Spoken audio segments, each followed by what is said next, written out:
Hello dear student, সবাই কেমন আছো? আশা করি ভালো। নতুন একটি ক্লাসে আবারও স্বাগতম। বুঝতে পারছো আজকে আমরা আবারও আর্টিকেলের ক্লাস নিয়ে হাজির হলাম। আজকে আমরা দায়ের নতুন 10টা নিয়ম শিখব। তাহলে চলো কথা না বাড়িয়ে ক্লাসটা শুরু করা যাক।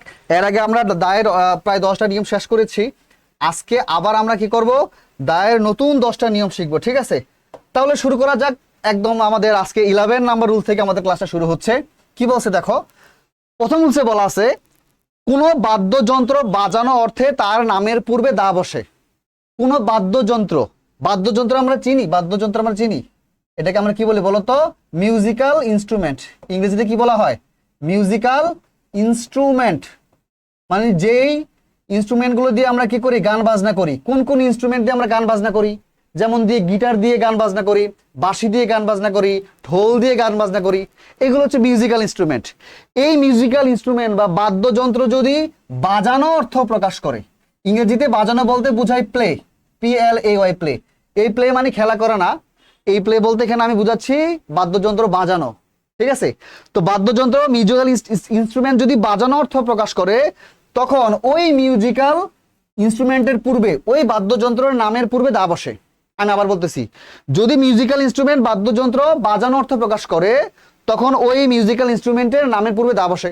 আমি একটা এক্সাম্পল দিয়ে বুঝাই। দেখো কি বলছে এখানে, বলছে রাব্বি ইজ প্লেইং ড্যাশ গিটার। এখানে বলতেছে রাব্বি হচ্ছে গিটার বাজাচ্ছে, গিটার। দেখো এই যে গিটার, গিটার গিটার হচ্ছে আমাদের মিউজিক্যাল ইনস্ট্রুমেন্ট, তাই না? সবাই তো গিটার চিনো, তাই না? গিটার কি আমাদের মিউজিক্যাল ইনস্ট্রুমেন্ট। এখন এখানে বলতেছে রাব্বি গিটার বাজাচ্ছে। এই যে প্লে, এই প্লে মানে কিন্তু বাজানো, এই প্লে মানে খেলা না, এই প্লে মানে কি বাজানো, বাজানো। তাহলে এখানে কি এর মানে কি দাঁড়ায়? রাব্বি গিটার বাজাচ্ছে। যখন কোনো বাদ্যযন্ত্র বাজানো অর্থ প্রকাশ করে, এখানে গিটার বাজাচ্ছে বাজানো অর্থ প্রকাশ করতেছে, তখন তার ওই বাদ্যযন্ত্রের নামের পূর্বে দা বসে। সুতরাং এখানে গিটারের পূর্বে আমি কি বসাবো? দা বসাবো। রাব্বি ইজ প্লেইং গিটার। ঠিক তেমন সেকেন্ড এক্সাম্পল দেখো কি বলছে, হি প্লেস ড্যাশ ফ্লুট। সে বাজায়, প্লেস মানে কি বাজানো, সে বাজায়। কি বাজায়? ফ্লুট বাজায়। ফ্লুট মানে কি বলতো? বাঁশি, বাঁশি বাজায়। তাহলে বাদ্যযন্ত্রটা, মিউজিক্যাল ইনস্ট্রুমেন্টটা বাজানো অর্থ প্রকাশ করতেছে, তার পূর্বে দা বসে। এখন এখানে আমি তোমাকে টেকনিক দিই। টেকনিকটা হচ্ছে এখন এমন, যখন তুমি দেখবা একটা বাদ্যযন্ত্র নাম দেওয়া আছে, এটা হতে পারে গিটার, হতে পারে ফ্লুট, যে কোনো ড্রাম হতে পারে, যে কোনো বাদ্যযন্ত্র নাম দেওয়া আছে। তারপর যখন দেখবা তার পূর্বে একটা গ্যাপ আছে, এবং গ্যাপের পূর্বে প্লে ওয়ার্ডটা আছে, প্লে। গ্যাপের পূর্বে যখন প্লে ওয়ার্ডটা থাকবে, এখানে প্লে মানে বাজানো। যখন বাদ্যযন্ত্রের নাম পাবা, মিউজিক্যাল ইনস্ট্রুমেন্ট পাবা, তারপর গ্যাপ পাবা, তারপর যদি প্লে ওয়ার্ডটা থাকে, দেখো এখানেও প্লে ওয়ার্ডটা আছে, এখানেও প্লে ওয়ার্ডটা আছে, এই প্লে মানে বাজানো। তখন ওই বাদ্যযন্ত্র বা মিউজিক্যাল ইনস্ট্রুমেন্টের পূর্বে তুমি কি বসাবা? গ্যাপের মধ্যে দা বসাবা। ক্লিয়ার? সহজ কথা। এই রুলটা ক্লিয়ার। এবার আসো আমরা নেক্সট রুলে যাই। আশা করি বুঝতে সমস্যা হয় নাই, না বুঝার কিছু নাই, একদম মাথায় ঢুকে গেছে। রাইট, একদম মাথায় ঢুকে গেছে। এবার রুল 12 নাম্বারে যাই। তো রুল 12 নাম্বার কি বলতেছে দেখো, ডাবল কম্পারেটিভ এর প্রেক্ষিতে দা ব্যবহৃত হয়। এখন তুমি বলবা স্যার ডাবল কম্পারেটিভ কি? এই ডাবল কম্পারেটিভ কি এটা আগে বুঝি চলো। এটা আমি একটু সুন্দর করে তোমাকে লিখে বুঝাতে যাচ্ছি। আমি চলো এই ব্যাপারটা একটু লিখে বুঝাই। ডাবল কম্পারেটিভ ব্যাপারটা কি? ডাবল কম্পারেটিভ ব্যাপারটা হচ্ছে, ধরো একটা সেন্টেন্সের দুইটা পার্ট থাকবে।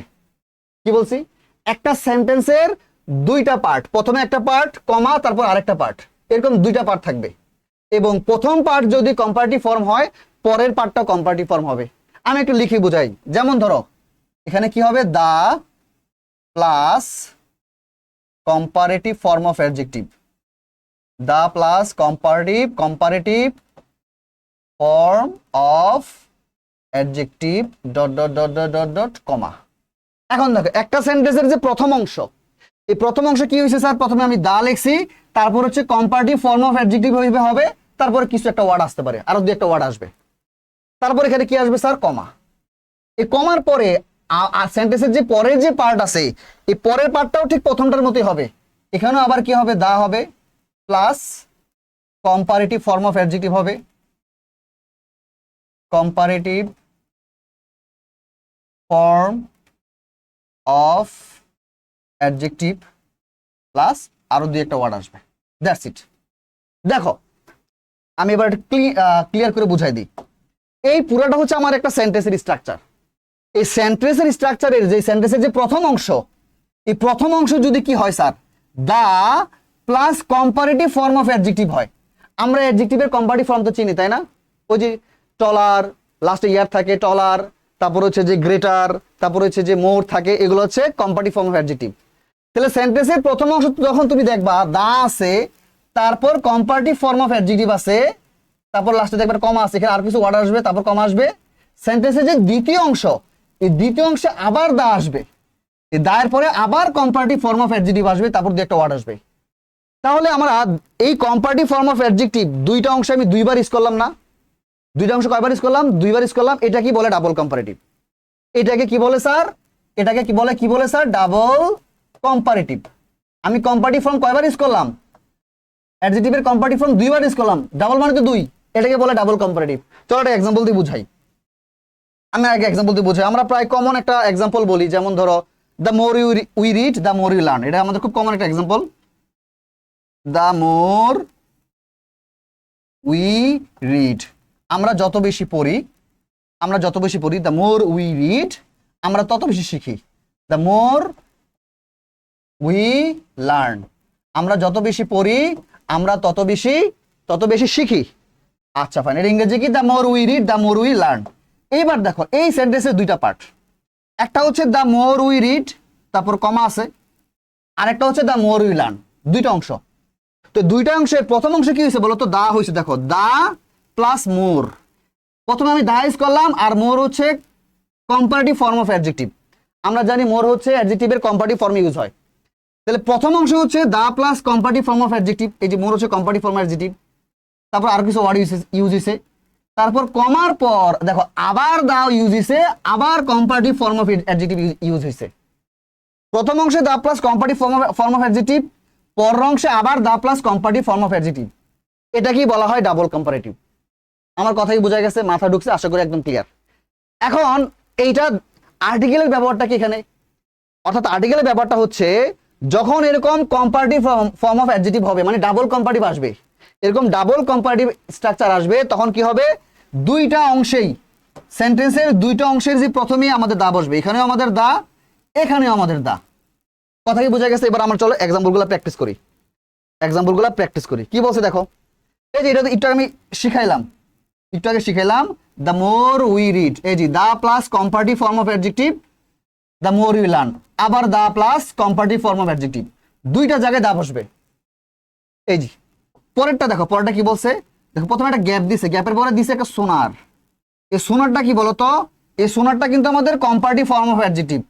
এই যে লাস্টে ইয়ার আছে, ইয়ার যুক্ত আছে, দেখছো লাস্টে ইয়ার যুক্ত হলে অ্যাডজেক্টিভের কম্পারেটিভ ফর্ম হয়। তাহলে সোনারে লাস্টে ইয়ার যুক্ত হয়ে এটা কম্পারেটিভ ফর্ম অফ অ্যাডজেক্টিভ হইছে। তারপর একটা কমা আছে, তারপর আবার গ্যাপ দিছে, তারপর আবার এই যে ব্যাটার, এই ব্যাটারটা হচ্ছে কম্পারেটিভ ফর্ম অফ অ্যাডজেক্টিভ, লাস্টে ইয়ার আছে। তাহলে সেন্টেন্সের প্রথম অংশেও কি gap plus comparative form of adjective, দ্বিতীয় অংশ gap plus comparative form of adjective. তাহলে দুই গ্যাপে কি বসবে স্যার? আমরা জানি দা বসবে, এখানেও দা, এখানেও দা। দা সোনার, দা ব্যাটার, এর মানে কি? যত বেশি তাড়াতাড়ি হবে তত বেশি ভালো। আমরা অনেক সময় বলি না বিয়ে শাদীর কাজে দেরি করতে নাই, যত তাড়াতাড়ি হবে তত বেশি ভালো। তো এটার ইংরেজি কি? দা সোনার, দা ব্যাটার। আচ্ছা ফাইন, এই যে পরেরটা দেখো, ড্যাশ মোর উই গেট। এই দেখো gap plus comparative form of adjective, আবার কমার পরে gap plus comparative form of adjective. তার মানে এখানেও দা হবে, এখানেও দা হবে। The more we get the more we want, এর মানে আমরা যত পাই তত চাই। আমাদের একটা খাইচ্ছত আছে না, স্বভাব আছে না মানুষের, যত পায় তত চায়, এরকম আর কি। তা আশা করি এই যে ডাবল কম্পারেটিভ ব্যাপারটা একদম ক্লিয়ার, মাথায় একদম ঢুকে গেছে, মুখস্থ হয়ে গেছে, রাইট? এবার আমরা নেক্সট 13 নাম্বার রুলসে যাব, ঠিক আছে? 13 নাম্বার রুলস খুবই কনফিউজিং মনে হতে পারে, ইনশাআল্লাহ আজকের পর আর কনফিউজিং হবে না। খুব ভালো করে বুঝো কি বলছে। পজেসিভ প্রোনাউনের পরিবর্তে কমন নাউনের পূর্বে দা বসে, অর্থাৎ পজেসিভ প্রোনাউনের পরিবর্তে দা বসে। এখন পজেসিভ প্রোনাউন বলতে এখানে বোঝাচ্ছে পজেসিভ অ্যাডজেক্টিভ প্রোনাউন, ঠিক আছে? কি প্রোনাউন? Possessive adjective pronoun. এখন পজেসিভ অ্যাডজেক্টিভ প্রোনাউন কোনগুলা আগে বুঝো। এখানে বলছে পজেসিভ অ্যাডজেক্টিভ প্রোনাউনের পরিবর্তে দা বসতে পারে, পজেসিভ অ্যাডজেক্টিভ প্রোনাউনের পরিবর্তে দা বসতে পারে। তো আগে তো আমাকে বুঝতে হবে পজেসিভ প্রোনাউন কোনগুলা, তারপরে না আমরা ওই প্রোনাউনের পরিবর্তে দা বসাবো। তো পজিটিভ প্রোনাউন কোনগুলো আমরা জানি, সেগুলো হচ্ছে মাই, তারপর আছে কি your, his, her, their, our, its, এগুলো হচ্ছে পজিটিভ অ্যাডজেক্টিভ প্রোনাউন। তো আমাদের এখানে নিয়মটা হচ্ছে এই যে পজিটিভ অ্যাডজেক্টিভ প্রোনাউন, এই পজিটিভ অ্যাডজেক্টিভ প্রোনাউনগুলোর পরিবর্তে আমরা কি করতে পারি, দা বসাতে পারি, কমন নাউনের পূর্বে দা বসাতে পারি। এই টোটাল বিষয়টা আসলে একটা এক্সাম্পল দিয়ে বুঝাই, এই রুলটা খুব ভালো করে বুঝো। এই এক্সাম্পলটা দেখো কি বলছে, দ্য টিচার, শিক্ষক, পুলড, এই পুলড মানে কি বলতো, টান দিলেন বা টান দেওয়া। পুলড মানে কি, টান দেওয়া। দ্য স্টুডেন্ট মানে টিচার ছাত্রকে টান দিলেন, teacher pull the student, teacher ছাত্রকে টান দিলেন, তারপরে কি ধরে টান দিলেন, বাই হিজ এয়ার, তার কান ধরে, তার কান ধরে, ছাত্রের কান ধরে, তার কান ধরে, এই তার কান ধরে ইংরেজি কি, বাই হিজ ইয়ার। এখন দেখো এখানে বলতেছে এই যে বাই হিজ ইয়ার লিখলাম, ধরো দা এখানে নাই, দা টাইম পরে আসতেছি, আগে একটু বুঝো, ধরো দা এখানে নাই, এখানে আছে বাই হিজ ইয়ার। এখন এই যে হিজ, হিজ তো আমাদের পজিটিভ অ্যাডজেক্টিভ প্রোনাউন, হিজ আমাদের পজিটিভ অ্যাডজেক্টিভ প্রোনাউন না। তাহলে আমাদের রুলস কি বলতেছে, এই পজিটিভ অ্যাডজেক্টিভ প্রোনাউনের পরিবর্তে মানে হিজ না লিখে হিজের পরিবর্তে আমি দা লিখতে পারি, হিজের পরিবর্তে আমি কি লিখতে পারি, দা লিখতে পারি। মানে এটা এভাবে লেখা যায়, the teacher pull the student by his ear, অথবা the teacher pull the student by the ear. এই বাই হিজ ইয়ার না বলে আমি বাই দ্য ইয়ার বলতে পারি। আমার কথা কি বোঝা গেছে? ফাইন। এখন অর্থাৎ এখন তুমি বলবো স্যার বাই হিজ ইয়ার কি কারেক্ট না? হ্যাঁ, বাই হিজ ইয়ারও কারেক্ট, আবার বাই দ্য ইয়ারও কারেক্ট। মানে তুমি স্মার্টলি হিজের পরিবর্তে দাটা ইউজ করতে পারো। এখানে একটা ব্যাপার আছে যে তোমার একটা কোশ্চেন থাকতে পারে, স্যার ব্যাপারটা কি ওরকম, যে কোনো পজিটিভ অ্যাডজেক্টিভ প্রোনাউনের পরিবর্তে কি আমি দা বসাতে পারি? এগুলো তো আমাদের পজিটিভ অ্যাডজেক্টিভ প্রোনাউন। যে কোনো পজিটিভ অ্যাডজেক্টিভ প্রোনাউনের পরিবর্তে কি সেন্টেন্সে দা বসে না? যে কোনো পজিটিভ অ্যাডজেক্টিভ প্রোনাউনের পরিবর্তে সেন্টেন্সে দা বসবে না। এখানে একটা নিয়ম তোমাকে মানতে হবে। সেই নিয়মটা দেখো, সেই নিয়মটা কি, যে আমি এখানে স্ট্রাকচার দিচ্ছি, স্ট্রাকচারটা মনে রাখবা। এখন একটা ফ্রেজ দিব, ফ্রেজের স্ট্রাকচারটা এরকম হবে, ধরো তুমি বাই পাইলা, বাই, তারপরে তুমি ইন পাইলা, বাই অথবা ইন পাইলা, তারপরে তুমি কি পাইলা, পজিটিভ অ্যাডজেক্টিভ প্রোনাউনটা পাইলা। পজিটিভ, প্রথমে বাই বা ইন প্লাস তারপরে পজিটিভ অ্যাডজেক্টিভ প্রোনাউন, তারপরে তুমি পজিটিভ অ্যাডজেক্টিভ প্রোনাউনটা পাইলা, তারপরে তুমি একটা নাউন পাইলা, তারপরে তুমি কি পাইলা, একটা নাউন পাইলা। এই স্ট্রাকচারটা একটু মাথায় ঢুকে নাও, মাথায় ঢুকায় নাও আর কি, এই স্ট্রাকচারটা মাথায় ঢুকে নাও। তুমি এটা একটা ফ্রেজ, এই ফ্রেজের প্রথমে তুমি কি পাইলা, বাই অথবা ইন পাইলা, প্রথমে কি পাইলা, বাই অথবা ইন পাইলা, আর লাস্টে কি পাইলা, একটা নাউন পাইলা। আর এই বাই, ইন এবং নাউনের মাঝখানে কি আছে, পজিটিভ অ্যাডজেক্টিভ প্রোনাউন আছে, পজিটিভ অ্যাডজেক্টিভ প্রোনাউন আছে।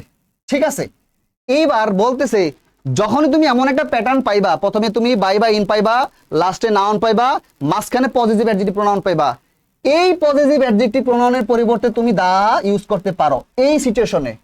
অন্য কোনো সিচুয়েশনে তুমি দা ইউজ করতে পারবা না বা নরমালাইজ করা যায় না। যেমন ধরো এই সিচুয়েশন আমাদের এখানে কি ছিল, আমাদের এখানে সেন্টেন্সটা ছিল the teacher pull the student, এটা এরকম ছিল বাই হিজ ইয়ার, এটা ছিল আমাদের মেইন সেন্টেন্সের মেইন পার্ট। তাহলে দেখো এইখানে আমাদের প্রথমে কি পাচ্ছি, প্রথমে পাচ্ছি আমরা বাই, এই যে রুলস অনুযায়ী প্রথমে আমি কি পাইছি, বাই, লাস্টে আমরা কি পাইছি বলো তো, ইয়ার, নাউনটা পাইছি, বাই তারপর নাউন পাইলাম, ইয়ার হচ্ছে নাউন, আর মাঝখানে কি আছে sir, positive adjective pronoun his আছে। এখন আমাকে এখানে বলতেছে এখানে যে হিজটা আছে, এই হিজটা তো কারেক্ট, সমস্যা নাই, তবে হিজের পরিবর্তে আমি এখানে দা ইউজ করতে পারি, বাই হিজ ইয়ার না বলে বাই দা ইয়ার বলতে পারি। এই প্যাটার্নে, অন্য প্যাটার্নে কিন্তু অন্য কোনো জায়গায় কিন্তু আবার পজিটিভ অ্যাডজেক্টিভ প্রোনাউনের পরিবর্তে তুমি দা ইউজ করতে পারবা না। আমি একটা এক্সাম্পল দিই, যেমন ধরো আমি যদি বলি এরকম, আই লাভ মাই মাদার, আমি আমার মাকে ভালোবাসি, ভালো করে বুঝো।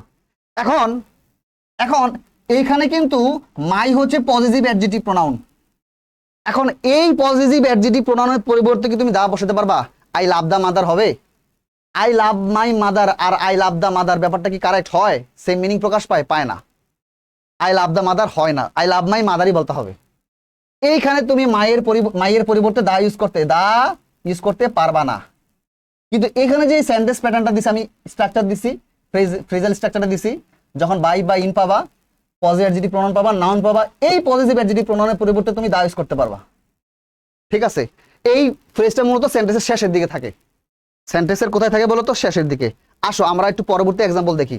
এই জি পরবর্তী এক্সাম্পলটা দেখলে তোমরা আরো বেশি ক্লিয়ার হবা। দেখো কি বলছে, Tareq caught me by my arm. Tareq আমার হাত ধরলো বা হাত ধরে টান দিল। এখন দেখো তারেক কট মি, তারপর এখানে কি আছে স্যার? বাই আছে, দেখছো বাই, লাস্টে আর্ম আছে। এই আর্ম হচ্ছে আমাদের নাউন। মাঝখানে আমাদের কি আছে স্যার? এই যে পজিটিভ অ্যাডজেক্টিভ প্রোনাউন মাই আছে। তো মাই তো কারেক্ট, সমস্যা নাই, যে কিন্তু মায়ের পরিবর্তে আমি কি ইউজ করতে পারি? আমি দা ইউজ করতে পারি। Tareq caught me by the arm. এখানে by the arm, by the arm মানে হচ্ছে বাই মাই আর্ম। অর্থাৎ তুমি বাই মাই আর্মও কারেক্ট, বাই দা আর্মও কারেক্ট, দুইটাই কারেক্ট। কিন্তু যেহেতু এটা আর্টিকেলের প্রশ্ন, আমরা গ্যাপের মধ্যে কি বসাবো? দা বসাবো। বুঝা গেছে? পড়াটা দেখো কি বলছে, the dog bit Kalyan in his leg. আচ্ছা, ডগ কুকুরটি কল্যাণকে কামড় দিল তার পায়ে। কুকুরটি কল্যাণকে তার পায়ে কামড় দিল। এই জি দেখছো আমাদের এই যে এখানে ইন আছে, এখানে আমাদের লেগ আছে, নাউন, লেগ নাউনটা আছে, আর মাঝখানে যে এখানে কি আছে? Positive adjective pronoun. এইটার পরিবর্তে আমরা কি ইউজ করতে পারবো? দা ইউজ করতে পারবো। The dog bit Kalyan in his leg বা ইন দ্য লেগ, হিজের পরিবর্তে দা ইউজ করা যায়। আর আমাদের তো ওই যে আমি যে স্ট্রাকচার দিয়েছি, স্ট্রাকচারে মিলে গেছে। ঠিক আছে, আশা করি এই রুলস নিয়ে আর কোনো প্রবলেম থাকবে না। খুব ইম্পর্টেন্ট রুল, মানে খুব কনফিউজিং রুল, ম্যাক্সিমাম স্টুডেন্ট বুঝে না। আচ্ছা, এবার আমার নেক্সট রুলে চলে যাই। রুল 14, খুব ভালো করে বুঝো, খুবই ইম্পর্টেন্ট রুল, খুবই একটা ইম্পর্টেন্ট রুল। কি বলছে দেখো, কোন প্রপার নাউন যখন কমন নাউনের কাজ করে। কি বলছে স্যার? যে কোনো প্রপার নাউন, ধর একটা প্রপার নাউন, এই প্রপার নাউনটা যদি সেন্টেন্সে কমন নাউনের কাজ করে। একটা প্রপার নাউন তো আমরা চিনি না, মানে প্রপার নাউন বলতে কি বোঝায়? যে কোনো একটা সিঙ্গেল ব্যক্তি বা বস্তুর নাম। যেমন আমার নাম হাসিফ স্যার, আমি প্রপার নাউন। তোমার নাম করিম, রহিম, সকিনা, জরিনা। তো করিম, রহিম, সকিনা, জকিনা এগুলো প্রপার নাউন। ঢাকা এগুলো proper noun. Bangladesh proper noun. তো যে কোনো প্রপার নাউন যদি সেন্টেন্সে কি হয়ে যায়? কমন নাউন হয়ে যায়, তখন তার পূর্বে দা বসে। এখন তুমি বলবো স্যার প্রপার নাউন সেন্টেন্সে কমন নাউন হয়ে যায়, এটা কেমনে বুঝবো? আমি এখানে একটা তোমাকে স্ট্রাকচার দিয়ে সুন্দর করে বুঝাতে চাচ্ছি। ধরো সেন্টেন্সটা এরকম থাকবে যে প্রথমে একটা প্রপার নাউন তুমি পাইবা। তুমি প্রথমে একটা কি পাবা স্যার?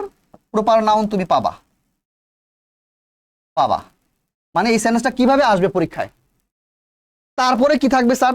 তারপরে ভার্ব থাকবে। ভার্বটা নরমালি এরকম থাকতে পারে ইজ কল্ড। আচ্ছা, ভার্বগুলো অন্য কালার দিয়ে লিখি।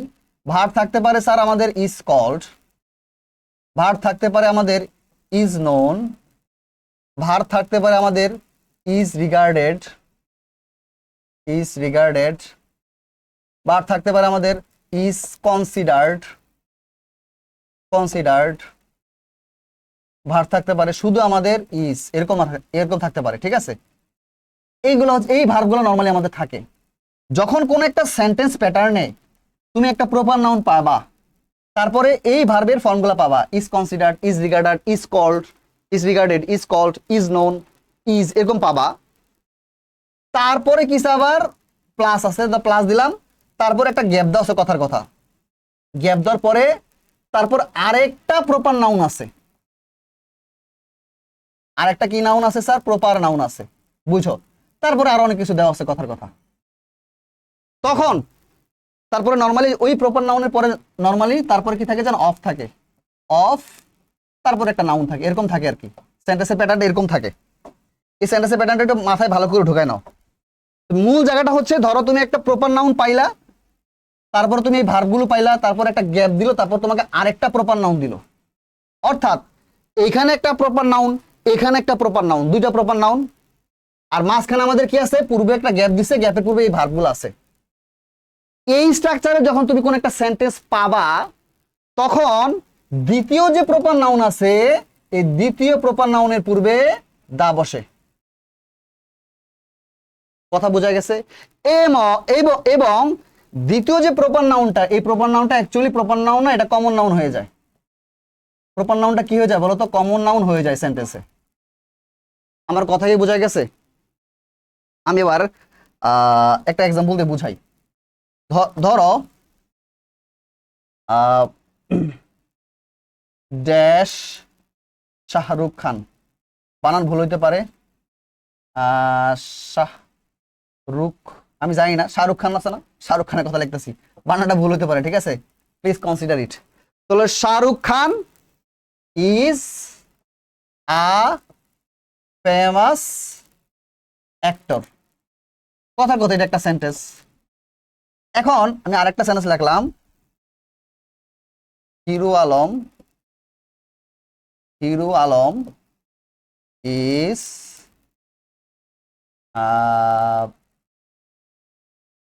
আমি লিখলাম, আচ্ছা এটা লিখলাম কল্ড, যদি আমরা ব্যাপারটা সত্য না, জাস্ট আমি বোঝানোর জন্য, ইজ কল্ড ড্যাশ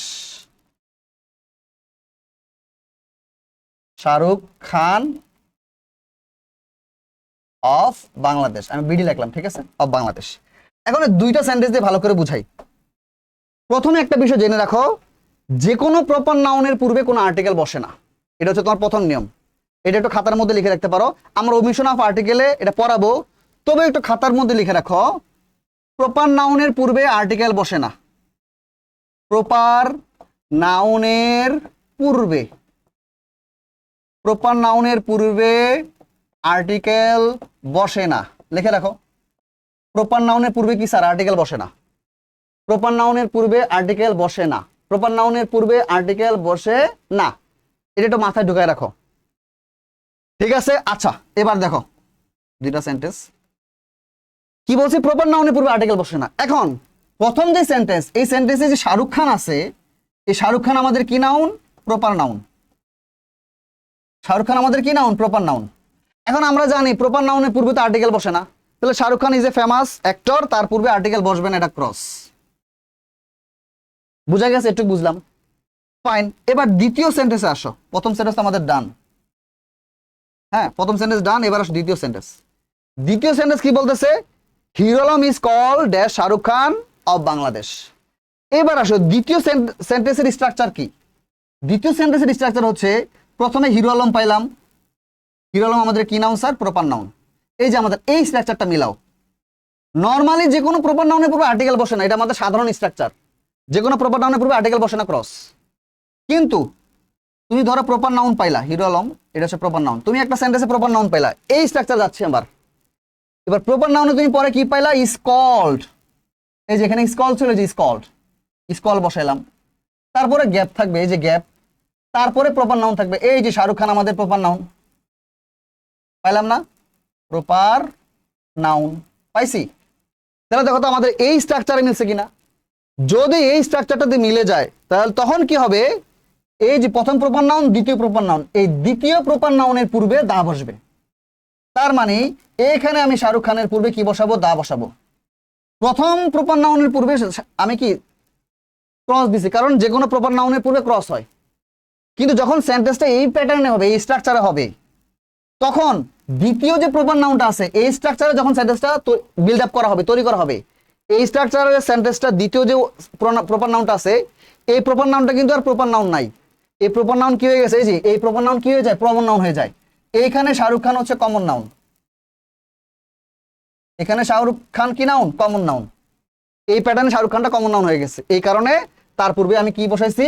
দা বসাইছি। এখন এই প্যাটার্নটা কখন ইউজ হয়? দেখো এই সেন্টেন্সের মানে কি? হিরো আলম ইজ কল্ড, হিরো আলমকে বলা হয় দা শাহরুখ খান অফ বাংলাদেশ, বাংলাদেশের শাহরুখ খান। তার মানে এই শাহরুখ খান বলতে, এই শাহরুখ খান বলতে অ্যাকচুয়ালি আমি এই শাহরুখ খানের যে ফেমাসিটি, জনপ্রিয়তা, অর্থাৎ ওই ওই ব্যাপারটাকে বোঝাচ্ছি। একটা ব্যক্তি শাহরুখ খানকে বুঝাই নাই, তার যে ফেমাসিটি, জনপ্রিয়তা, এই ওভারঅল ব্যাপারটাকে বুঝাইছি। অর্থাৎ এখানে শাহরুখ খানটা অ্যাকচুয়ালি সিঙ্গেল পার্সন হিসেবে কাজ করতেছে না, সে কমন নাউন হিসেবে কাজ করতেছে। ক্লিয়ার? ফাইন, বুঝতে পারতেছো? আর বোঝানো লাগবে? লাগবে না। তাহলে মনে রাখবো স্যার, যে কোনো প্রপার নাউনের পূর্বে ক্রস বসে, তবে যদি এইভাবে একটা সেন্টেন্স তৈরি করা হয়, তখন দ্বিতীয় প্রপার নাউন এর একটা কমন নাউন হয়ে যায়, তার পূর্বে দা বসে। এটা কেন ইউজ করা হয়? এটা এই কারণে ইউজ করা হয়, প্রথম প্রথম নাউনটাকে দ্বিতীয় নাউনের সঙ্গে কম্পেয়ার করে প্রথম নাউনের ফেমাসিটি মানে জনপ্রিয়তা, তার যে সুখ্যাতি প্রকাশ করার জন্য, তার পরিচয় প্রকাশ করার জন্য এই সেন্টেন্স বিল্ড আপ করা হয়। কি বলতেছে, Hero Alam is called the Shahrukh Khan of Bangladesh. Hero আলমকে বলা হয় বাংলাদেশের শাহরুখ খান। তার মানে হিরো আলমের পরিচয়টা, বাংলাদেশে হিরো আলমের রুলটা কেমন, এই রুলটা প্রকাশ করার জন্য আমাদের এইভাবে একটা সেন্টেন্স তৈরি করা হয়। ওই যে এরকম সূচনা কখনো যে ধরো কথার কথা, নজরুলকে বলা হয় বাংলাদেশের পিবি শেল্লি। আচ্ছা আচ্ছা, এই আমরা এখানে পাবো, এক্সাম্পলে পাবো। এই যে এই সেন্টেন্সগুলো দেখো কি বলছে, এই যে এখানে দেখো বলছে Nazrul is called dash P B Shelley of Bangladesh. এই দেখো প্রথমে আমি কি বললাম, নজরুল, নজরুল প্রপার নাউন। তারপর আমি কি পাইলাম স্যার, ইজ কল্ড, ওই যে ভার্বটা পাইলাম। তারপর আমি পিবি শেলি পাইলাম, তাই না? পিবি শেলি কি, পার্সি বিশি শেলি। এটা হচ্ছে আমাদের ইংরেজি সাহিত্যের একটা বিখ্যাত কবি। পার্সি বিশি শেলি হচ্ছে ইংরেজি সাহিত্যের কবি, ঠিক আছে? ইনি অনেক ইংরেজি সাহিত্যের একটা ফেমাস কবি আর কি, কথায়। এখন বলা হয় নজরুল, এখন ইংরেজি সাহিত্যের যে ফেমাস কবি সেটা হচ্ছে পার্সি বিশি শেলি। অর্থাৎ ইংরেজি সাহিত্যে পার্সি বিশি শেলি যতটা জনপ্রিয়, বাংলা সাহিত্যে নজরুল ততটা জনপ্রিয়। তার মানে নজরুলের জনপ্রিয়তা, নজরুলের ফেমাসিটি এক্সপ্রেস করার জন্য এভাবে সেন্টেন্সটা তৈরি করা হয়েছে। মানে একটা প্রপার নাউনকে পরিচয় করে দেওয়ার জন্য আরেকটা প্রপার নাউনের হেল্প নেওয়া হয়েছে, যে সে কেমন ফেমাস বাংলাদেশে, সে ইংরেজি সাহিত্যে পার্সি বিশি যেমন ফেমাস সে ততটাই ফেমাস। এইটা এক্সপ্রেস করার জন্য এইভাবে সেন্টেন্সটা তৈরি করা হয়েছে। এই ক্ষেত্রে আমরা কি করব, দ্বিতীয় যে প্রপার নাউনটা আছে এটা কি হয়ে যায়, কমন নাউন হয়ে যায়, তার পূর্বে দা ইউজ করব। এই যে ডিউ ইজ কল্ড, ডিউ মানে ঢাকা ইউনিভার্সিটি। ঢাকা ইউনিভার্সিটিকে বলা হয় অক্সফোর্ড অফ দ্য ওরিয়েন্ট, প্রাচ্যের অক্সফোর্ড, ঠিক আছে? ওরিয়েন্ট মানে হচ্ছে প্রাচ্য।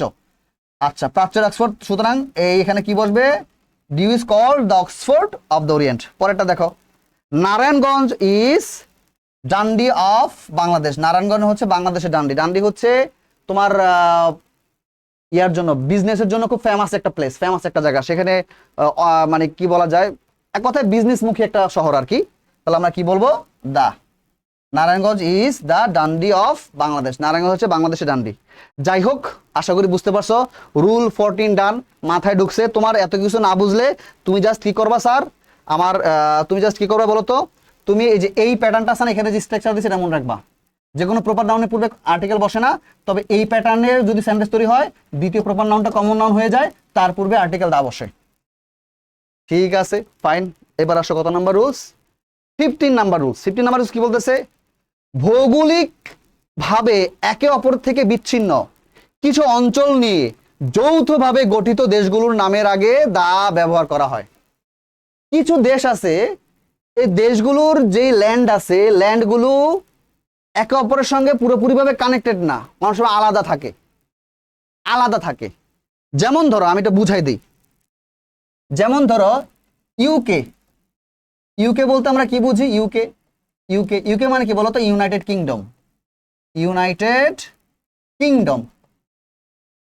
কিংডম, ঠিক আছে, যুক্তরাজ্য।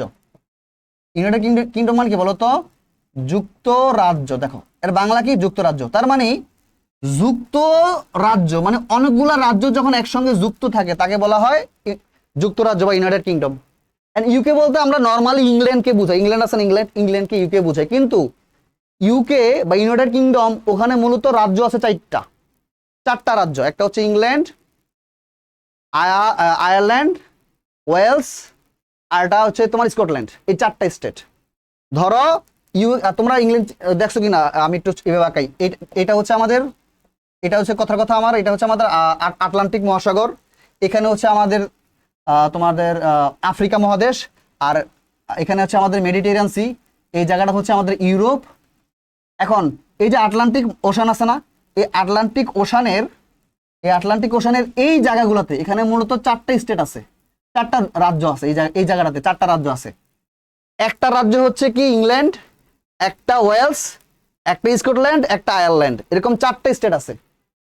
এখন এই চারটা স্টেট দেখো কোনোটাই কার সঙ্গে কানেক্টেড না, একটু বিচ্ছিন্ন, কিন্তু এই চারটা মিলেও একটা কান্ট্রি, ওয়ান কান্ট্রি।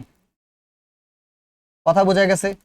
এটা বলতেছে যে একটা কান্ট্রির বিভিন্ন যে স্টেটগুলো আছে, রাজ্যগুলো আছে, এই রাজ্যগুলো যখন ভৌগোলিকভাবে, জিওগ্রাফিক্যালি যখন সে কানেক্টেড না, একটা থেকে একটা আলাদা, একটা রাজ্য থেকে একটা রাজ্য কিন্তু আলাদা। যেমন ধরো ইন্ডিয়ার অনেকগুলো রাজ্য আছে না, ইন্ডিয়ার রাজ্যগুলো কি একটা রাজ্য থেকে আরেকটা রাজ্য আলাদা? কলকাতা, সবগুলা রাজ্য কি তোমার ওই যে সবগুলা রাজ্য ল্যান্ডলি কানেক্টেড না? ল্যান্ড দিয়ে তারা কানেক্টেড না? স্থলভাগ দিয়ে তারা কানেক্টেড না? তারা কি একটা রাজ্য থেকে আরেকটা রাজ্য আলাদা? মানে মাঝখানে কি এমন কোন রাজ্য আছে ইন্ডিয়ার যেটা মাঝখানে তোমার পানি টানি আছে? না, এরকম তো নাই। অর্থাৎ কিন্তু এইখানে যে 4টা রাজ্য আছে, দেখো এই 4টা রাজ্য কিন্তু মাঝখানে ওদের কি আছে? পানি আছে। এই মাঝখানে জায়গাটা আছে না, 4টা রাজ্যের মাঝখানে জায়গাগুলোতে কি আছে? পানি আছে, পানি আছে। তার মানে এই রাজ্যের 4টা স্টেট একটা রাজ্য থেকে একটা রাজ্য ভৌগোলিকভাবে আলাদা, কিন্তু 4টা মিলে একটা কান্ট্রি। এখানে তাই বোঝাচ্ছে, বুঝতে পারছো, যে ভৌগোলিকভাবে একে অপর থেকে বিচ্ছিন্ন, একে অপর থেকে আলাদা কিছু অঞ্চল নিয়ে যৌথভাবে গঠিত দেশগুলো। এই যে এগুলো যৌথ, সবগুলো মিলে একত্রিত হয়ে একটা কান্ট্রি হয়েছে। সে একটা কান্ট্রি কি বলতো? ইউকে। এই যে এইভাবে যে কান্ট্রিগুলো তৈরি হয়, সরি বাবা একটু সময় নিলাম, এখানে যে কান্ট্রিগুলো তৈরি হয়, এইভাবে যে কান্ট্রিগুলো তৈরি হয়, ওই কান্ট্রিগুলোর নামের পূর্বে দা বসে। তো এরকম কান্ট্রি কি কি আছে? যেমন এরকম পার্ট আছে, ইউকে আছে, ইউনাইটেড কিংডম, তারপর হচ্ছে ইউএসএ আছে, ইউনাইটেড স্টেটস অফ আমেরিকা, তার পূর্বে দা বসে। বুঝতে পারতেছো? এরকম কান্ট্রি এই দেখো, এই যে ইউএসএ হচ্ছে এমন country, United states of America, তা আমেরিকার অনেকগুলো স্টেট, এবং অনেকগুলো স্টেট কিন্তু ভৌগোলিকভাবে আলাদা। তারপর হচ্ছে ইউনাইটেড কিংডম, তারপর হচ্ছে দেখো ইউএই, ইউনাইটেড আরব এমিরাতস, তাদের পূর্বে কি বসবে? দা বসবে। তাদের পূর্বে কি বসবে? দা বসবে। কিন্তু যেগুলো অন্য কান্ট্রির নামের পূর্বে কিন্তু আবার দা বসবে না। বাংলাদেশের পূর্বে দা বসবে না, ইন্ডিয়ার পূর্বে দা বসবে না, পাকিস্তানের পূর্বে দা বসবে না, সৌদি আরবের পূর্বে দা বসবে না। বুঝো নাই? এগুলার পূর্বে কিন্তু আবার কি বসবে না? দা বসবে না। আবার মালদ্বীপসে অনেকগুলো দ্বীপ নিয়ে গঠিত, তখন আবার তার পূর্বে দা হয়। বোঝা গেছে? মালদ্বীপসে অনেকগুলো দ্বীপ থাকে, হ্যাঁ, যে দ্বীপগুলো একটা থেকে একটা দ্বীপ আলাদা, এই কারণে মালদ্বীপসের পূর্বে আবার কি বসে? দা বসে। যাই হোক, আশা করি বুঝতে পারছো। এই এক্সাম্পল গুলো মনে রাখবা। হ্যাঁ, যেই দেশের নামের সঙ্গে এভাবে একটু শর্টকাট আরেকটা টেকনিক আছে, যেই দেশের নামের সঙ্গে ইউনাইটেড ওয়ার্ডটা জড়িত, এই যে United State of America, United Kingdom, United Arab Emirates, যেই দেশের নামের সঙ্গে ইউনাইটেড কানেক্টেড, এই দেশের নামের পূর্বে অবশ্যই দা বসবে। এভাবে মনে রাখতে পারো। যাই হোক, এই ব্যাপারটা আশা করি ক্লিয়ার, না বুঝার কিছু নাই। একদম মাথায় ঢুকছে কিনা বলো তো? একদম মাথায় ঢুকছে না? আশা করি ঢুকছে। পরেরটা আসি। পরের রুলস কি বলছে দেখো, কখনো কখনো অ্যাবস্ট্রাক্ট সেন্স প্রকাশ করতে কমন নাউনের পূর্বে দা বসে। এইটা অনেক জটিল বিষয়, বাট আমি খুব সহজে বুঝাবো, চিন্তা করো না। মানে আমার ডেফিনেশন গুলো হয়তো পরে তোমার জন্য বোঝা ডিফিকাল্ট, কিন্তু আমি যে বুঝাই দিচ্ছি তারপর বুঝবা। যে কখনো কখনো অ্যাবস্ট্রাক্ট সেন্স প্রকাশ করতে, অ্যাবস্ট্রাক্ট সেন্স মানে কি? যে ব্যাপার অ্যাবস্ট্রাক্ট ওয়াটার মানে কি? বিমূর্ত। অ্যাবস্ট্রাক্ট ওয়াটার মানে কি বলতো? বিমূর্ত। বিমূর্ত মানে যে ব্যাপারটাকে আমরা টাচ করতে পারি না, এমন কিছু আর কি। যে ব্যাপারটাকে টাচ করা যায় না, দেখা যায় না, এটাকে বলে অ্যাবস্ট্রাক্ট সেন্স। যে ব্যাপারটাকে টাচ করা যায় না, দেখা যায় না, এটাকে কি বলে? অ্যাবস্ট্রাক্ট সেন্স বলে। তো কখনো কখনো অ্যাবস্ট্রাক্ট সেন্স প্রকাশ করতে কমন নাউনের পূর্বে দা বসে। ভালো করে বুঝো। এখানে ব্যাপারটা হচ্ছে, আমরা তো জানি কমন নাউনের পূর্বে নরমালি দা বসে, বসতে পারে বা এ বসতে পারে, এটা ডিপেন্ড করবে সেন্টেন্সের উপর। কিন্তু মাঝে মাঝে অ্যাবস্ট্রাক্ট সেন্স প্রকাশ করতে, এই ক্ষেত্রে সেন্টেন্সের প্যাটার্নটা কেমন হয়, এই যে 3টা এক্সাম্পল আমরা খুব ভালো করে বুঝি, তাহলে ব্যাপারটা ক্লিয়ার হবে। এখানে বলছে ড্যাশ মাদার রোজ ইন হার। এখানে আমি পাইলাম মাদার, আমাদের তো জানি মাদার এখানে কমন না, মাদার নরমালি কোন নাউন? Common noun. এটা খুব ভালো করে বুঝো। কিন্তু এই সেন্টেন্সে কিন্তু মাদার কমন নাউন না, এই সেন্টেন্সে মাদার হচ্ছে অ্যাবস্ট্রাক্ট নাউন। কারণটা কি? ভালো করে বুঝো। আমরা জানি মাদার মানে হচ্ছে মা, কিন্তু এই সেন্টেন্সে মাদার মানে মা না। কেন মানা? বুঝো। এটার কারণ আছে। কারণটা কি? ভালো করে বুঝো, সেন্টেন্সটা পড়লেই বুঝবা। বলছে ড্যাশ মাদার রোজ, রোজ মানে হচ্ছে জেগে ওঠা, জেগে ওঠা। তারপর হচ্ছে ইন হার, ইন হার মানে হচ্ছে তার মধ্যে, তার মধ্যে। তাহলে বলতেছে মা জেগে উঠলো তার মধ্যে, ব্যাপারটা কি এরকম? এই সেন্টেন্সের মানে কি স্যার? মানেটা বুঝাই। ধরো একটা মেয়ে, তার নাম হচ্ছে সখিনা, সখিনার সন্তান টন্তান নাই। এখন হঠাৎ করে সে একটা বাচ্চা দেখলো, একটা মেয়ে, তার নাম কি বলতো? সখিনা। এই সখিনার কি নাই? সন্তান নাই। তো হঠাৎ করে সখিনা একটা বাচ্চাকে দেখলো, একটা বাচ্চাকে দেখলো। তো ওই বাচ্চাটাকে দেখার পর সখিনার মধ্যে মাতৃত্ব জেগে উঠলো। সখিনার মধ্যে কি জেগে উঠলো? মাতৃত্ব জেগে উঠলো। এই যে মাতৃত্ব জেগে উঠলো, আমি কি বললাম স্যার? মাতৃত্ব, মাতৃত্ব জেগে উঠলো, হয় না? এটা ছেলের ক্ষেত্রে হইতে পারে। একটা ধরো একটা ছেলে, তার ছেলে মেয়ে নাই, হঠাৎ করে একটা বাচ্চাকে দেখে একটা ছেলে একটা একটা লোক তার মধ্যে পিতৃত্ব জেগে উঠলো। অথবা আমি একটা কি দেখলাম, আমি একটা ছেলে দেখলাম, একটা ছেলেকে দেখে ধরো আমার একটা ভাই ছিল, সেই ভাইটা মারা গেছে অনেক আগে। হঠাৎ করে আমি একটা ছেলে দেখলাম, ছেলেকে দেখে আমার ওই ভাইয়ের কথা মনে পড়লো। অর্থাৎ ছেলেকে দেখে আমার ভিতরে ভ্রাতৃত্ব জেগে উঠলো। এই যে মাতৃত্ব জেগে উঠলো, ভ্রাতৃত্ব জেগে উঠলো, এইগুলাকে ইংরেজিতে কিভাবে বলে? এইগুলাকে ইংরেজিতে এই প্যাটার্নে বলে। তো সখিনার ওই বাচ্চাটাকে দেখে সখিনার মধ্যে মাতৃত্ব জেগে উঠলো, সখিনার মধ্যে তার মধ্যে মানে সখিনার ভিতরে মাতৃত্ব জেগে উঠলো। এখন এই মাদার মানে কিন্তু মা না, এই মাদার মানে হচ্ছে মাতৃত্ব। এই মাদার মানে কি? মাতৃত্ব। এই মাদার মানে মা না, এই মাদার মানে কি? মাতৃত্ব। এখন তাহলে এটা আমাদের কমন নাউন ছিল, হয়ে গেছে কি নাউন? এটা আমাদের অ্যাবস্ট্রাক্ট নাউন হয়ে গেছে। নর্মালি মাদার কোন নাউন? Common noun. কিন্তু যে মাতৃত্বর ইংরেজি কি? মাদারহুড। বুঝা গেছে? তো এই মানে এটা মাদার হুডটা লেখা যাবে না, আমি জাস্ট মাদারটাই এখানে আমার ইউজ করতে হবে। তো সেক্ষেত্রে এটা কি কি নাউন হয়ে গেছে? অ্যাবস্ট্রাক্ট নাউন হয়ে গেছে। যখন কমন নাউনটা এরকম অ্যাবস্ট্রাক্ট নাউন হয়ে যায়, তখন তার পূর্বে কি বসাতে হয়? দা বসাতে হয়। দা মাদার রোজ ইন হার, এই সেন্টেন্সের প্যাটার্নটা মনে রাখো। ঠিক আছে? মাতৃত্ব তার মধ্যে জেগে উঠলো। এখন তোমার মধ্যে প্রশ্ন হতে পারে, স্যার আমি বুঝবো কিভাবে কখন এরকম মাতৃত্ব পিতৃত্ব ব্যাপারটা তৈরি হয় একটা সেন্টেন্সের ভিতরে? মানে এটা আমি বুঝবো কিভাবে? এটা বুঝার একটা নিয়ম আছে, আমি একটু দেখাই। এটা বুঝার একটা নিয়ম আছে। এই সেন্টেন্স প্যাটার্ন গুলোতে যে মাতৃত্ব পিতৃত্ব কখন হবে? মাতৃত্ব পিতৃত্ব তখনই হয় যখন দেখবা সেন্টেন্সের প্যাটার্নে এই যে এরকম ইন হার থাকবে। ইন হার কি থাকবে sir? In her, in him, in you, এরকম সেন্টেন্স প্যাটার্ন থাকবে। বুঝা গেছে? In her, in him, in you, in Karim, in Rahim, in Karim, in Rahim, in Sakhina, এরকম সেন্টেন্স থাকবে। এখন দেখো এই সেন্টেন্সে dash mother rose in her আছে না? দ্বিতীয় সেন্টেন্স দেখো, check dash beast in you, দেখছো? ইন ইউ, এই যে ইন হার, ইন ইউ, এরকম থাকবে। I feel dash brother in Sajjad, এই যে in Sajjad, in Karim, in Rahim, in her, এরকম থাকবে। সেন্টেন্সের শেষে যখন তুমি এরকম পাবা, এইগুলো হচ্ছে ক্লু। এই ক্লুগুলো যখন পাবা, এই ক্লুগুলো বলে দিচ্ছে এই যে আমাদের কমন নাউনটা, এই নাউনটা হয়ে গেছে আমাদের অ্যাবস্ট্রাক্ট নাউন। এই যে আমাদের বিস্ট কমন নাউনটা, এটা হয়ে গেছে অ্যাবস্ট্রাক্ট নাউন। এই যে আমাদের ব্রাদার কমন নাউনটা, এটা হয়ে গেছে অ্যাবস্ট্রাক্ট নাউন।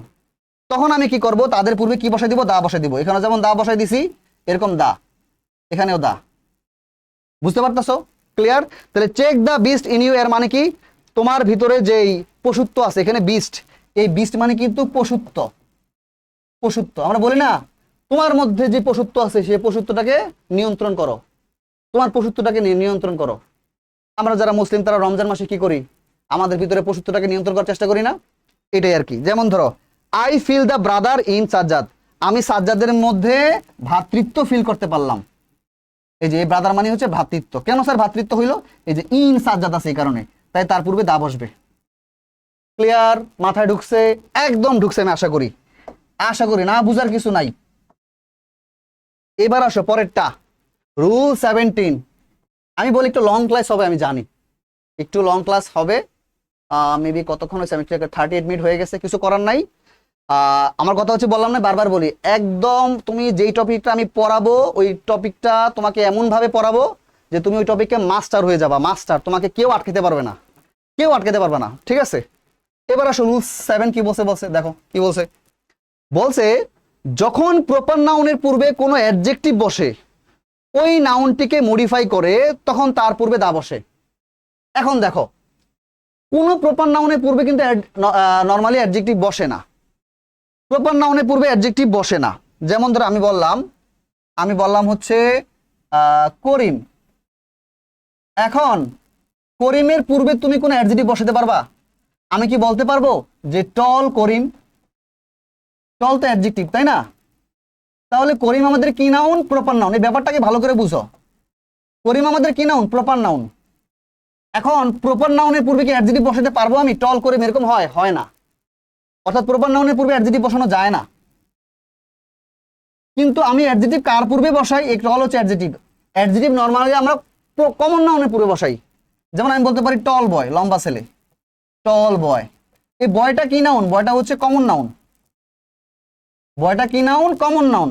এই কমন নাউনের পূর্বে আমরা অ্যাডজেক্টিভ বসাতে পারি। টল হচ্ছে এখানে অ্যাডজেক্টিভ, টল হচ্ছে এখানে কি অ্যাডজেক্টিভ। তাহলে কমন নাউনের পূর্বে অ্যাডজেক্টিভ বসে, প্রপার নাউনের পূর্বে অ্যাডজেক্টিভ বসে না। এটা হচ্ছে সাধারণ নিয়ম। ব্যাপারটাকে ভালো করে বুঝো যে কমন নাউনের পূর্বে অ্যাডজেক্টিভ বসতে পারে বা বসে, কিন্তু প্রপার নাউনের পূর্বে অ্যাডজেক্টিভ বসে না।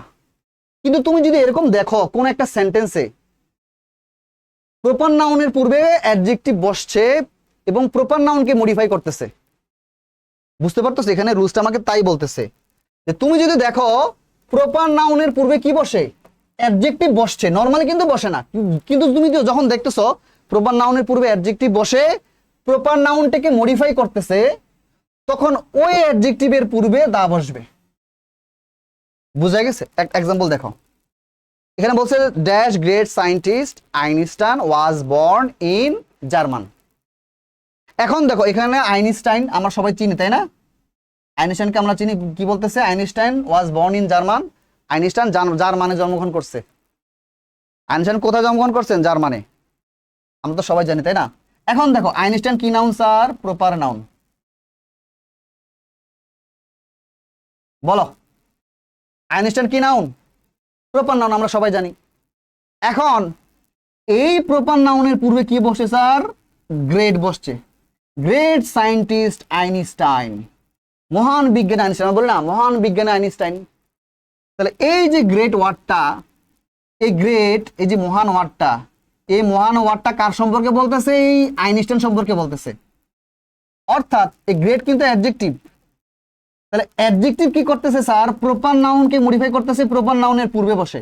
আমার রুলস এটাই বলতেছে যে নরমালি প্রপার নাউনের পূর্বে অ্যাডজেক্টিভ বসে না, কিন্তু যদি এরকম হয় প্রপার নাউনের পূর্বে অ্যাডজেক্টিভ বসছে, বসে এই প্রপার নাউন সম্পর্কে বলতেছে, প্রপার নাউনকে মডিফাই করতেছে, তখন তার পূর্বে এই অ্যাডজেক্টিভের পূর্বে আমাকে দা বসাতে হবে।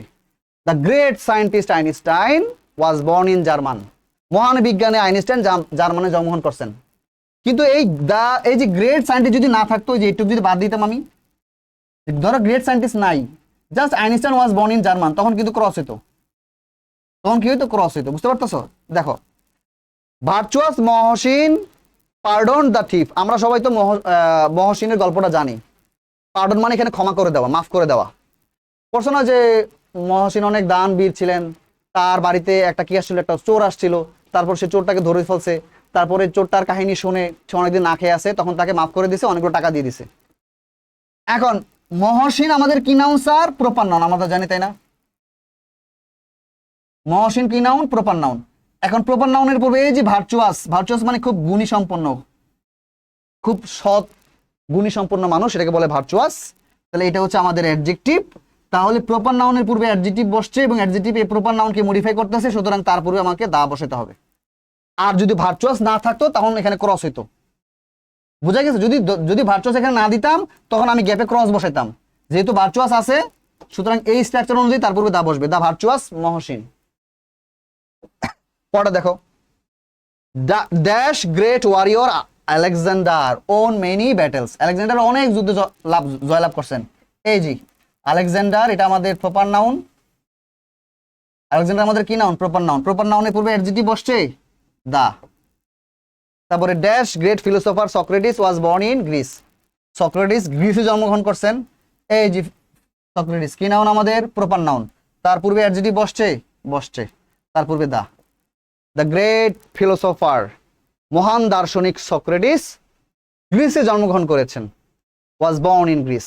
তো রুল 17 আশা করি একদম মাথায় ঢুকছে, না বোঝার কিছু নাই, একদম মাথায় ঢুকাই দিছি না স্যার? একদম মাথায় ঢুকাই দিছি। এবার আসেন রুল 18, খুব ভালো করে বুঝেন। বলছে ঐতিহাসিক বা বিখ্যাত ঘটনার পূর্বে দা বসে। মানে এমন একটা ঘটনা যেটা খুব ফেমাস একটা ঘটনা, বড় একটা ঘটনা, ওই ঘটনা হচ্ছে ঐতিহাসিক ঘটনা, মানে এটা অনেকেরই জানা, অনেকের মানুষের লাইফে এটা প্রভাবিত করছে। ব্যাপারটা এরকম না যে আপনার লাইফে একটা ঐতিহাসিক বিখ্যাত ঘটনা ঘটছে, এটা আপনার সঙ্গে রিলেটেড না, শুধু আপনার সঙ্গে রিলেটেড হবে না, জাতির সঙ্গে রিলেটেড এমন বড় ঐতিহাসিক ঘটনা, ওই ঐতিহাসিক ঘটনার পূর্বে দা বসে। যেমন ধরেন পলাশির যুদ্ধ। এই পলাশির যুদ্ধ একটা কি বাঙালি জাতির একটা বিখ্যাত একটা বড় একটা ঐতিহাসিক ঘটনা না? Battle of Palashi. তাহলে এই যে পলাশির যুদ্ধ, এটা একটা বিখ্যাত ঐতিহাসিক ঘটনা, তার পূর্বে দা বসবে। বোঝা গেছে? ফাইন। দেখেন এখানে এটি বলছে ঐতিহাসিক বা বিখ্যাত ঘটনার পূর্বে কি বসে স্যার? দা বসে। ঐতিহাসিক বিখ্যাত ঘটনার পূর্বে কি বসে? দা বসে। যেমন ধরেন আকবর ডিফিটেড হিমু। ডিফিটেড মানে হচ্ছে পরাজিত করা। আকবর পরাজিত করছে হিমুকে in second battle of Panipat. এখানে একটু একটু ঝামেলা আছে, আমি একটু ঠিক করে দিই, মানে কোশ্চেনটা তৈরি করতে একটু ঝামেলা করে ফেলছে, আমি একটু কোশ্চেনটা তৈরি করে দিই, ঠিক আছে? হয়তো টাইপিং এ একটু মিস্টেক হয়েছে, আমি একটু ঠিক করে দিচ্ছি। টাইপিংটা হবে এরকম যে ফাইন, ওকে, ইন ড্যাশ, তারপর হবে second second battle of Panipat. এবার ঠিক আছে স্যার। বলতেছে আকবর হিমুকে পরাজিত করছেন, ডিফিটেড মানে পরাজিত করা। আকবর হিমুকে পরাজিত করেছেন dash second battle of Panipat, পানিপথের দ্বিতীয় যুদ্ধে। পানিপথ হচ্ছে ভারতের অযোধ্যায় অবস্থিত একটা প্লেস। ওই প্লেসে টোটাল 3টা যুদ্ধ হয়েছে, ঠিক আছে? পানিপথের প্রথম যুদ্ধ, পানিপথের দ্বিতীয় যুদ্ধ, পানিপথের তৃতীয় যুদ্ধ, 3টা বড় বড় যুদ্ধ হয়েছে। তো পানিপথের দ্বিতীয় যুদ্ধে সেকেন্ড ওয়ারে আকবর কি করছে? হিমুকে পরাজিত করছে। এই যে ঐতিহাসিক ঘটনা, ঐতিহাসিক বিখ্যাত ঘটনা, ঐতিহাসিক বিখ্যাত ঘটনার পূর্বে কি বসে স্যার? দা বসে। তার পূর্বে আমরা এখানে দা বসাবো। ফাইন। তারপর দেখো dash non cooperation movement. Non cooperation movement of Mahatma Gandhi was a great initiative against British kingdom. আচ্ছা, নন কোঅপারেশন মুভমেন্ট এটা হচ্ছে, এর মানে হচ্ছে যে অসহযোগ আন্দোলন। অসহযোগ অসহযোগ আন্দোলন, অসহযোগ আন্দোলন। মহাত্মা গান্ধী ব্রিটিশদের বিরুদ্ধে একটা আন্দোলন করছেন, অসহযোগ আন্দোলন। এই যে অসহযোগ আন্দোলন, এটা ছিল ব্রিটিশদের বিরুদ্ধে একটা ব্যাপক একটা কি স্টেপ, পদক্ষেপ, যেন তাদেরকে এই দেশ থেকে তাড়িয়ে দেওয়া যায়, ইন্ডিয়ান সাবকন্টিনেন্ট থেকে তাদেরকে তাড়িয়ে দেওয়া যায়। যাই হোক, তাহলে এই আন্দোলন, এই ঘটনাটা আমাদের এই পুরা যে জাতি আছে, কি বলে এটাকে, ভারতবাসী আছে, পুরো ভারতবাসীদের জন্য এটা একটা ফেমাস একটা ঘটনা, ঐতিহাসিক ঘটনা। তো ঐতিহাসিক ঘটনার পূর্বে কি বসবে স্যার? দা বসবে। তাহলে কি হবে? The the non cooperation movement of Mahatma Gandhi, Mahatma গান্ধীর অসহযোগ আন্দোলন। পরেরটা আসেন, dash battle of Palashi took place in 1757। এই যে battle of Palashi, battle of Palashi মানে কি? পলাশির যুদ্ধ। ব্যাটেল মানে হচ্ছে যুদ্ধ বা লড়াই। ব্যাটেল মানে কি বলেন তো? যুদ্ধ অথবা লড়াই। ব্যাটেল অফ পলাশি, পলাশির যুদ্ধ টুক প্লেস। এই টুক প্লেস মানে কি এরকম না আবার যে অনেকে মনে করবে টুক মানে নেওয়া, প্লেস মানে হচ্ছে স্থান, স্থান নিয়ে নিয়েছিলেন, না। টেক প্লেস, এই ঘটনার এইটার মানে হচ্ছে এটা একটা ফ্রেজ, ফ্রেজাল ভার্ব।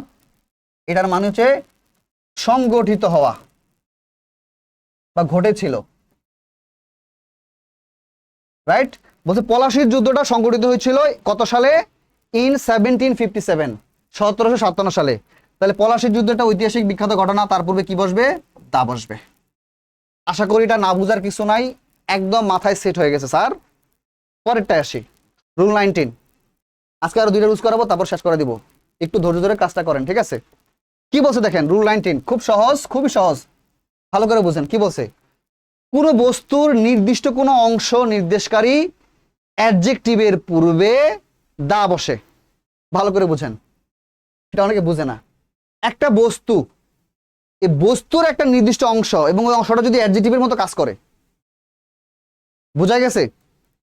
ধরেন এটা একটা বস্তু, এই বস্তুর পূর্বে এমন একটা অংশ আছে, এই অংশটা হচ্ছে অ্যাডজেক্টিভের মতো কাজ করে নরমালি, তখন এই অ্যাডজেক্টিভের পূর্বে দা বসবে। এবার বুঝতে পারছেন?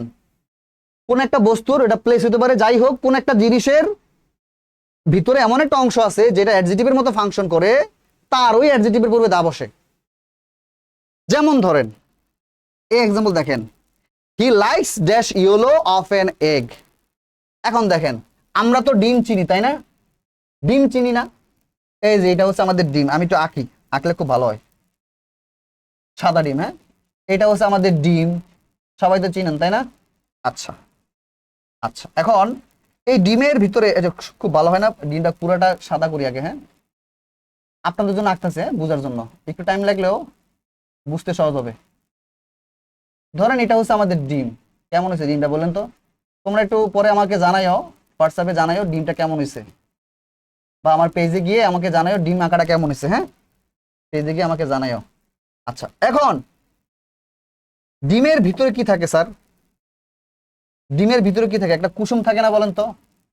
ডিমের ভিতরে কি থাকে স্যার? একটা কুসুম থাকে, থাকে কি না? ডিমের ভিতরে কি থাকে? একটা কুসুম থাকে। এখন এই সেন্টেন্সে বলতেছে হি লাইকস, সে পছন্দ করে, yellow of N egg. Egg মানে কি? ডিম। ডিমের ইয়েলো অংশটা, ইয়েলো বলতে এখানে কি বোঝাচ্ছে?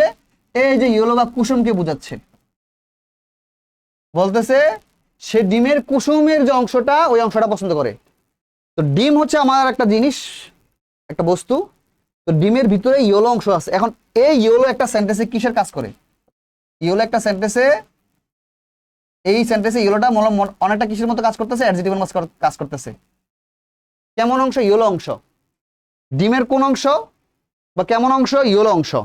বলতেছে সে ডিমের ইয়েলো অংশটাকে খেতে পছন্দ করে। বুঝছেন? তার মানে একটা বস্তুর নির্দিষ্ট একটা অংশ, এই অংশের পূর্বে কি বসবে? দা বসবে। He likes the yellow of N egg. পরেরটা দেখেন, হি এন্টার্ড, সে প্রবেশ করলো, dash thick of the forest. এই থিক মানে হচ্ছে গভীরে, এই থিক মানে কি? গভীরে। আর ফরেস্ট মানে বন। বলতেছে সে বনের গভীরে প্রবেশ করলো। বনের, ধরেন এটা বন, এটা হচ্ছে আমাদের বনের এরিয়া। আর এই যে সে কি করলো, ধরেন এই মানুষটা সে বনের গভীরে প্রবেশ করলো, এইটা হচ্ছে বনের গভীর অংশ। তো বনের গভীর অংশ তো বনেরই একটা অংশ। তো একটা বস্তুর আরেকটা অংশ, এই অংশটা এটা মোটামুটি অ্যাডজেক্টিভের মতো ফাংশন করে। তার পূর্বে কি বসবে? দা বসবে। He entered the thick of the forest. বোঝা গেছে? ফাইন। এই কারণে আছে আসলে আমি লাইভের থেকে, এই কারণে তোমার রেকর্ডেড কোর্সটা বেশি পছন্দ করি। কেন জানো? কারণ রেকর্ডেড কোর্সে এইভাবে ধীরে ধীরে ধরে ধরে অনেক কিছু পড়ানো যায়, অনেক কিছু। আর আলতু ফালতু কথা কম হয়, কথা কমে। মানে এতক্ষণ দেখো আমি কতগুলো জিনিস পড়াই ফেলছি, কতক্ষণ লাগছে আমার? আমার হচ্ছে 52 মিনিটে অনেক কিছু পড়াই ফেলছি। কিন্তু লাইভ কোর্সে কিন্তু আসলে এত কম সময়ে এত কিছু পড়ানো সম্ভব ছিল না। আচ্ছা ফাইন, যাই হোক, এইবার আসো রুল 20, আজকের লাস্ট রুল। খুব ভালো করে বুঝো। কোনো ব্যক্তিকে নির্দেশকারী সিঙ্গুলার ডেজিগনেশন এর পূর্বে দা বসে। আমি আমার মতো করে সুন্দর করে বুঝাই, হ্যাঁ সমস্যা নাই, ভয় পাও না।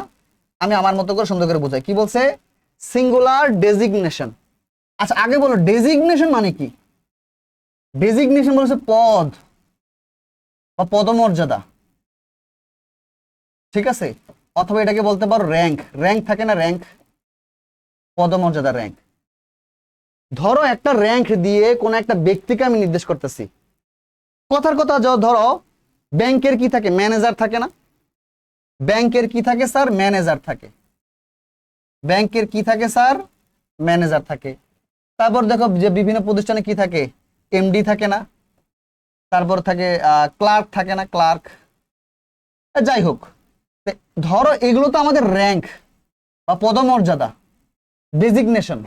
এগুলাকে ডেজিগনেশন বলা হয়। তার পদমর্যাদা, তার র্যাঙ্ক কি? কোম্পানিতে তার র্যাঙ্কটা হচ্ছে, ব্যাংকে তার র্যাঙ্ক কি? এই ব্যাংকে তার র্যাঙ্ক হচ্ছে ম্যানেজার। ম্যানেজারই হচ্ছে তার ডেজিগনেশন, পদমর্যাদা, পদবি। অথবা এটাকে কি বলা হয়? পদবি বলা হয়। পদবি, তার পদবি কি?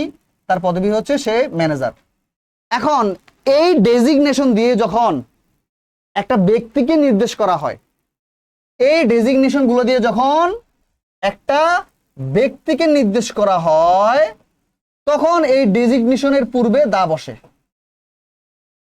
বোঝা গেছে? যেমন ধরো আমি বললাম সোনালী ব্যাংকের অফিসার আমার সঙ্গে ভালো আচরণ করে নাই। সোনালী ব্যাংকের অফিসার আমাকে এই কথাটা বলছে। বোঝা গেছে? অথবা ব্যাংকের ম্যানেজার এর জন্য দায়ী। এই যে দেখো ম্যানেজার, ব্যাংকের ম্যানেজার, সোনালী ব্যাংকের ম্যানেজার। তাহলে এই সোনালী ব্যাংকের ম্যানেজার কয়জন? একজনই তো। তার মানে এই ম্যানেজার ওয়ার্ডটা দ্বারা আমি একটা সিঙ্গেল ব্যক্তিকে নির্দেশ করতেছি। এরকম যখন কোনো পদবি দিয়ে, ম্যানেজার দিয়ে, এমডি দিয়ে, ক্লার্ক দিয়ে, আর্মির ক্ষেত্র হইতে পারে, কর্নেল দিয়ে, লেফটেন্যান্ট দিয়ে, সিনিয়র ওয়ার্ড অফিসার দিয়ে, বুঝা গেছে? সার্জেন্ট দিয়ে, যখন আমি কি করি কোনো ব্যক্তিকে নির্দেশ করি এই ডেজিগনেশন দিয়ে, তখন তাদের পূর্বে দা বসে। দেখো এই এক্সাম্পলটা ভালো করে খেয়াল করো, কি বলছে যে manager scolded the employee for getting late.